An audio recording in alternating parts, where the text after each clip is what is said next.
Hey yo, hey. Sorry, I did a whole recording on this already, and I was just recording one, but just a little distraction here and there. But yeah, let me just say this.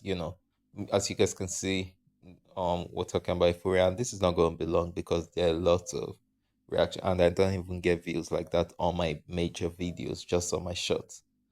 So I'm just gonna say this. And just you guys can go listen to others talk about this, but let me just point this out. This I think they gave the person $20 to work on this season of Euphoria. The whoever it is, maybe the director, the producer, I don't really care. They gave them $20 each to work on this because first of all, when he came down from that truck, it was a whole set I saw. I wasn't even listening to what they said. Maybe the story was going through, he's going to come out of the set, or I wasn't even listening to the whole thing in the show. I was just trying to notice what I'm actually watching. By the way, I'm not saying it wasn't interesting. It was interesting. HBO never disappoints in being interesting or a series having its interestingness. Let me say that. But we've seen it with White Lotus, we've seen, but it's like three is their bad number. White Lotus had a problem with three. Two was actually their favorite season. Euphoria has a problem with three. Was actually their best season, actually, for me. Then one is just there. One is also there for White. So, like three is their bad number because this three is already looking whack.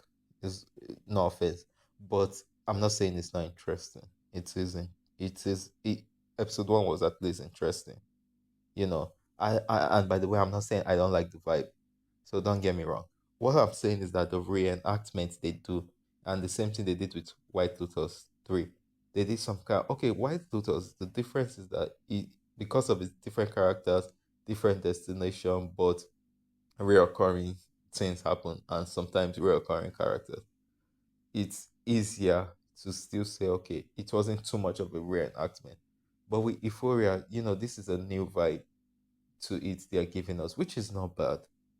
Which is not bad. But the thing is that the plot with the whole jump from the high school to here, they have to be sensible in a way because Cassie is now married to, I've forgotten his name. What's his name again?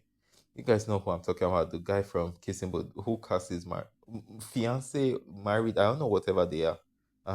Cassie is with him now, which is kind of crazy because I'm like, first of all, that is too predictable. Secondly, I thought they were going to show individual story. Like that is what he told us on an interview. So now I'm like, okay, so anyway, this is just the first episode, but it's just annoying because I'm like, could they have done it better? I'm not saying it's not good. She's not an only I think it was just a low budget. Maybe they wrote the script themselves, the directors, or their kids wrote it for them. It just some things were just off. It was just off. No offense, you know. But let's see how it goes. Let's just see how it goes, you know. Because like I said, it's just first episode, so let me not be naive to be judging them already. It's too soon. But man, but it's interesting, and I like the vibe and the real. It's okay if they do a real reenactment, but you gotta be on point. You gotta be on track. If you're gonna do this, be on track in some points. You know. All right, guys. Let's let's do things well. Let's pick it together. This whole anyway. All right, guys. I have another recording to record, so I gotta edit this quickly and then work on the other one. So yeah, guys, that's all I just have to say.